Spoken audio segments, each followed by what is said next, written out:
Hello, everyone. This is Laura Miller from Sheen Magazine, and today we are in for a special treat. For a geeky journalist like myself, there are a few people in this realm that you can geek over to the capacity that you can over Professor Nikole Hannah Jones.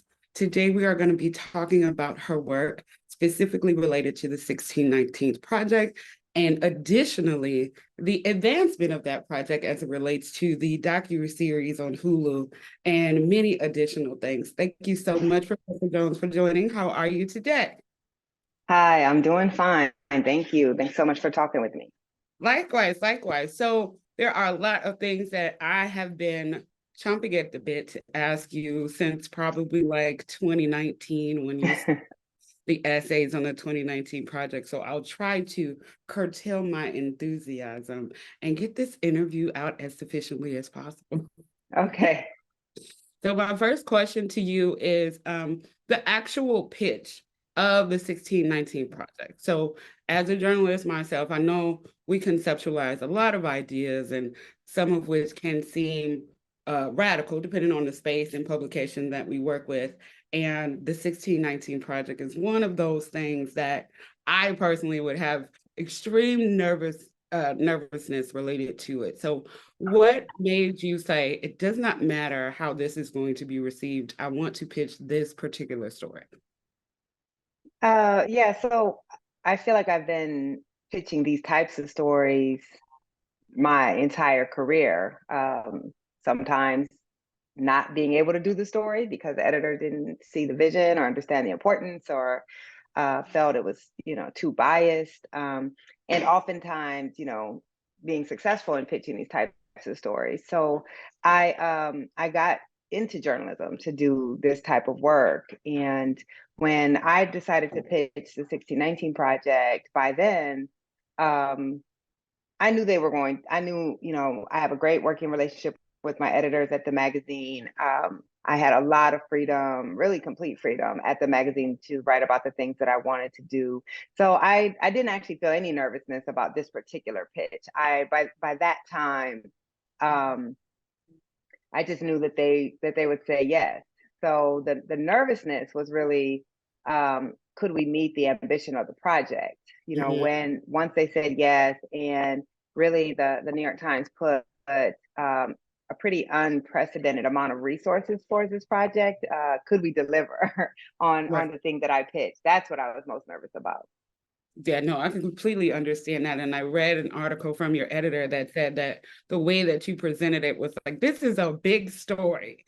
And instead of it being just like, okay, yes, okay, let's get one essay on this, That's right. were so encouraging that they were like, okay, how can we expand this further? And I think that Well, I was, pitched it as a project. So yeah, I knew a single essay could not do a 400 years of history justice. I mean, no single project could do it justice, but that's mhm, certainly to try to uh, commemorate this 400th year anniversary and to force, an acknowledgement of the way that slavery shapes so much of our society. I knew it had to be a big project. My pitch was that we dedicate an entire issue of the magazine to explicating the legacy of slavery, and also a special section. And then, yes, then it kind of kept expanding from there, which speaks to how my editors really saw the vision as well. Like they understood this was really once in a lifetime. I mean, when will we in a country ever get to celebrate 400 years of anything in a country that's this young? So absolutely, absolutely. And so I also want to talk about your curation of the process because, like you said, it was a magazine issue, then it was a podcast, and it's the yes, book, and now it's the series. There is a you have a knack for cultivation, obviously, right? You knew that this was such a large undertaking that you couldn't do it by yourself. So, yes. what type of um knowledge set did the journalists have to have, and what type of essayists did you feel were absolutely important for this project? Because you're incorporating poetry, all kinds Right. of things in the book. So why were these things important and vital for the project? So I really try to enter this process with humility that if I thought I had all of the knowledge in my head, this project was going to fail. I would have set myself up to fail. So one of the first things that I did once I got the green light from the Times was I convened this massive brainstorming session at the Times with, you know, all the significant Black writers at the Times, and then also bringing in all of these scholars whose work I had learned from. So we had one brainstorming session with Times writers, and then another brainstorming session with many of the people who ultimately ended up being in the book. So historians, sociologists, uh, art historians, economists, political scientists, and we all got in the room together. And I told them the conceit of the project, which was that we were going to look at modern American institutions and then show the surprising link that they have to slavery and its legacy. But that every essay had to be about America right now, and then we were going to trace back how it was shaped by slavery. So with all those scholars in the room, we just came up with this massive list and then really whittled it down to what we thought were the strongest, most surprising stories. And some of the historians who were in the room actually then, of course, ended up writing the essays that they pitched. So Kevin Cruz's essay on traffic in Atlanta, Khalil Muhammad's essay on sugar. So that's kind of how we did it. And we knew, you know, when I first pitched the project to my editors, there were basically three essays I knew had to be in the book. One, democracy, that we were going to subvert this notion of American democracy and who created it. Two, capitalism. Of course, the kind of twin pillars of American identity are we're the greatest, longest, continuous democracy in the world, and that capitalism is the greatest and freest economic system in the world. Well, we were going to subvert both of those kind of pillars of American identity. So I knew capitalism was going to be one. And music. Well, and music really because no one is surprised that Black people have made contributions to music, obviously. Right. But really, I wanted Wesley Morris, and this was the one essay where I knew exactly who had to write it. I wanted him to subvert this notion of what is American music and really argue that you cannot hear any American music without hearing Black music. So those were the three essays, and then everything else really came out of that process. The fiction and poetry, that to a large degree was Jake Silverstein, the editor-in-chief of the magazine's idea. We were talking about, you know, because it's not a history, so you're not getting a chronological story in the 1619 Project. Like you're learning about a bunch of different topic areas, but there's still so much that people just don't know about the institution of slavery and Jim Crow. So we started talking about maybe doing a timeline and how so many moments in Black American history, because for 200 years we weren't allowed, most of us, to learn to read and write, that you don't have the same type of documentary evidence being produced by us. So most of what we know about our history, we know through the lens of white people, right? So we were having that discussion, and we kind of thought, well, what if we allowed the greatest living American writers who are Black to reimagine these moments in history so that we can talk about these moments in history, but through our lens. And that's where the idea for the short fiction and poetry came from, which I don't get to talk about enough, but it's one of my favorite parts of the project. Yeah, no, it definitely to me provides a grounding and also a level of almost patience in essence, because this is like I've seen interviews before where you liken the project to the red and green pill in the Matrix, right? It's like we know full well this is going to be information that is going to floor any ethnicity and background in the United States, because it is so telling and it's so well detailed as it relates to the chronology that we're looking past the almost genealogical like essence of racism and classism. It is actually fortified by documentation, research, and the like. So it's definitely a lot to consume. So I think Yes. and the creative aspect of it actually kind of provided like a kind of like the sugar in the cough syrup. It's a breath. That's what I say. Yeah. It's like it provides a breath between the density of all these essays, you know, the prose. You can just do different things with the writing. It just gives you some breath, and I think you need breath when you're working Yeah. your way through the book. And in the documentary series, we try to produce a similar effect with our interstitials, right? Where you see the dance and the movement and the portraiture. We're also trying to intersperse that to provide that breath and to say all of Black life has not been suffering. We actually have beauty, you know, we love, we build, we create. Like there's all of this that we have done despite our suffering, and that's what the poetry and the interstitials do. And it allows you, what I really love about the poetry and prose, is you get writers in here who would never be in a project like this. You know, you have you know, Carrie McMillan, who, you know, you're not going to have in a journalistic historical essay. You have Barry Jenkins, you know, the Academy Award winning director. So you also get to just include, I say this is a collective project, and it really is, you know, just dozens and dozens of descendants of slavery who are telling our story in different ways. I love that. And we're going to talk about something real briefly. It's important, but not really. We're going to give it a half a bar, like my favorite rapper said. So, from the debates pertaining to critical race theory to essentially the entire state of conservatives in Florida, there has been a conservative movement of impeded progress towards true understanding of your work. And how do you, I guess I could ask you how you feel about it, but in essence, is it anything that surprises? I'm gonna say yes and no. So am I surprised that the project would be attacked? Absolutely not. Am I surprised that the history of Black people is being contested and politicized? Absolutely not. What I tell my students at Howard all the time is no one is more inconvenient to the American narrative than Black people.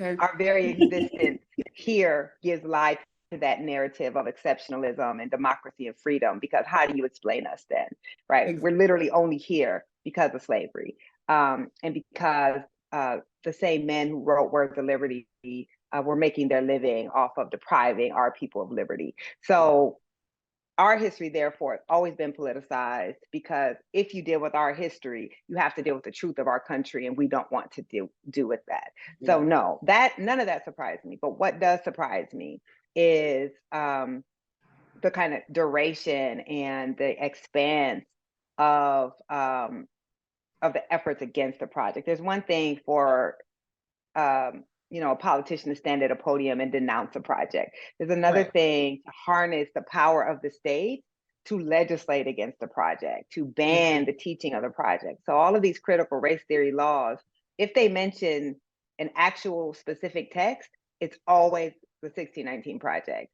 And in Absolutely. Florida, not only did Ron DeSantis bar the teaching of the AP African American Studies course, but he also has barred the teaching of the 1619 project in public schools there. So that does surprise me, even knowing what I know about this country, to see this really wave of attacks on a single work of journalism that tries to prohibit the teaching of it by law is surprising. And how do I feel about it? In some ways, it's the greatest testament to the work. It's the greatest testament to the work, right? You don't see this type of power harnessed against a single project unless they fear the impact that that project has and the potential impact that that project can have. And I imagine, like you, didn't get into journalism to make powerful people comfortable.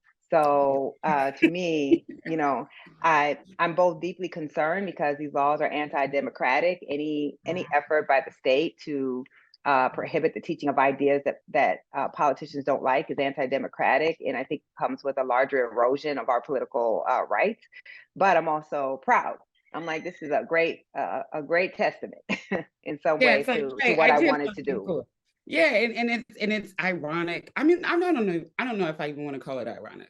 But to my next question, Baldwin, as we know, has said to be Black in America is to be in a constant state of rage all the time. To Yes. reference this, researching what you do and learning what you do, and having been active in what I call the Thunderdome, that is Twitter. How are you um, in the foundational history of this country, like how true is this statement for you? Like how do you feel about the way that this landscape is turning out and its reaction to not just the project, to the things that have been going on nationally as it relates to police brutality, critical race theory in itself, immigrants being bused to vice presidents' homes, these type of things. As an African American, are you in a constant state of rage all the time?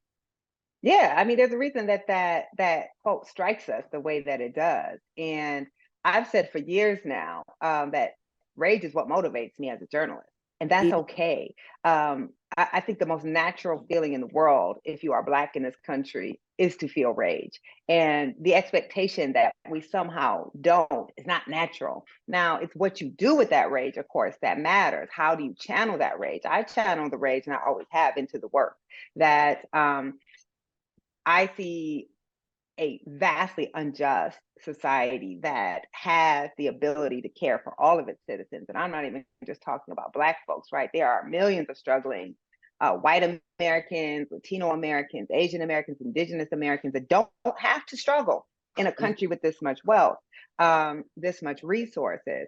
I see that and I feel an intense rage that we allow this to persist in our society. But I also feel an intense empowerment that I have a platform and the ability to call us out on our hypocrisy and to expose the way that the powerful use that power and will that power against the masses of people. So absolutely, I feel rage. And this is, probably my biggest dispute with the field of journalism is this sense that the journalist's duty is to be objective or neutral. There is no neutrality when it comes to injustice. If you say you're neutral, you've actually picked a side, and the side you picked is on the side of injustice. So for me, I became a journalist because I want to do something about the injustice I see in this society. And I think it is abnormal and immoral not to feel rage about things that are wrong.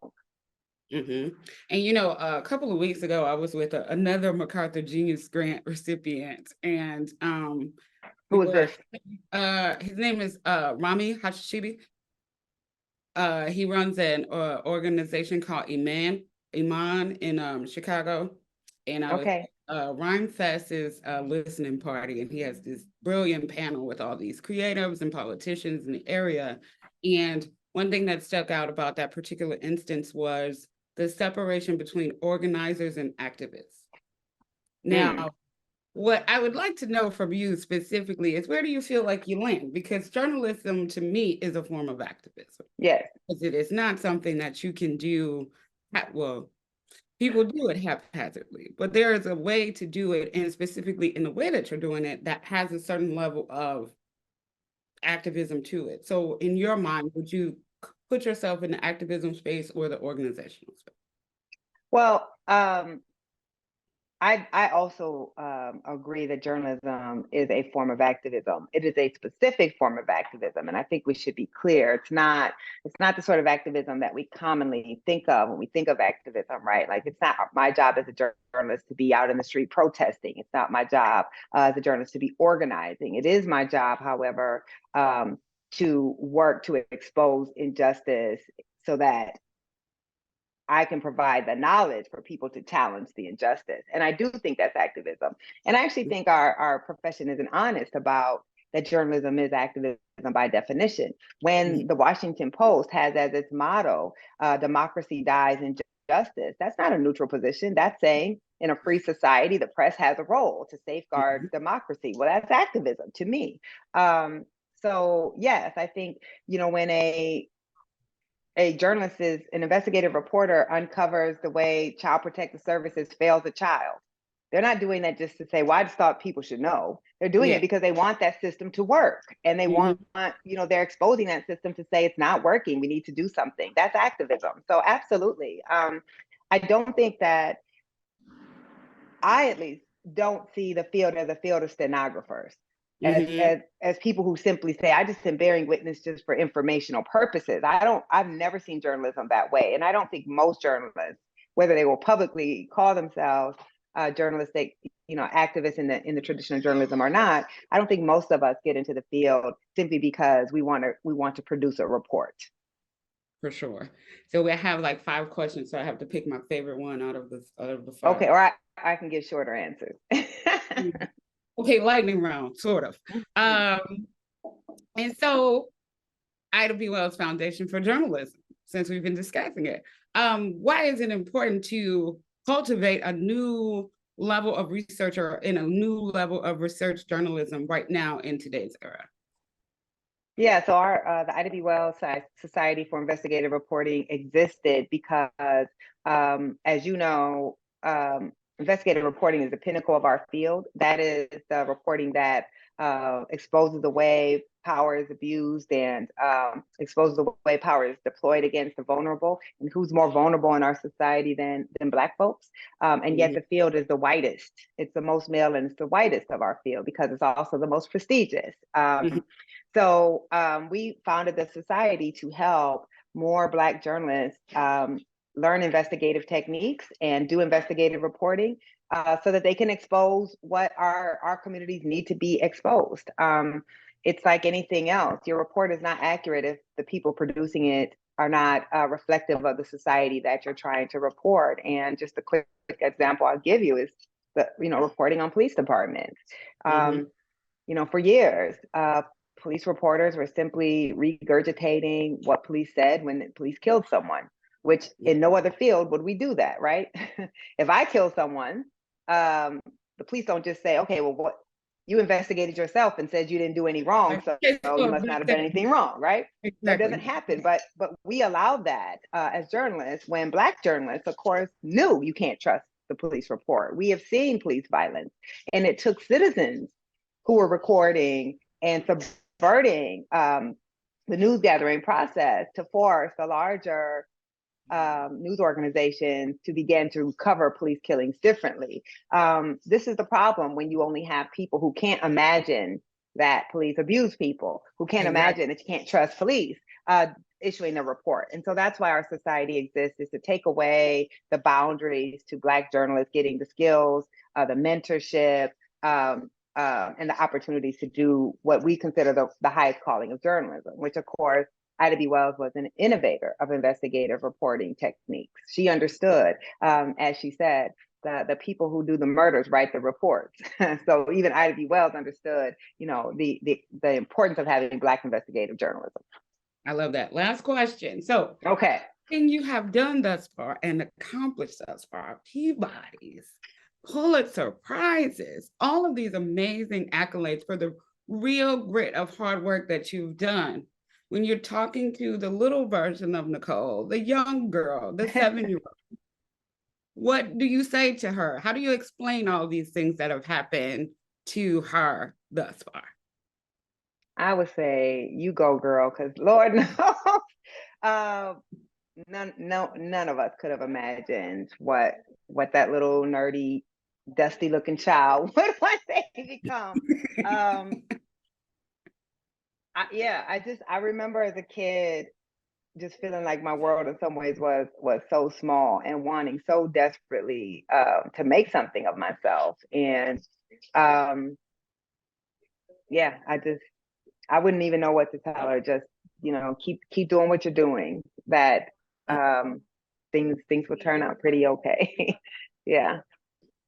I love that. Well, you guys, I hope that you learned something and that you're looking forward to the Hulu series of the 1619 project that airs. Is it 27th or 28th? Tomorrow, 26th. It airs tomorrow. So I hope that this docuseries, you take the time to actually review it and actually cultivate forms of discussions, because it is important to start this conversation at wherever space you are in your understanding of racism and the 1619 Project. I encourage you to do so. I thank Professor Nikole Hannah Jones for speaking with me today. It has been an immense honor. I am Laura Miller from Sheen Magazine. Thank you guys so much for joining. Have a wonderful rest of your week.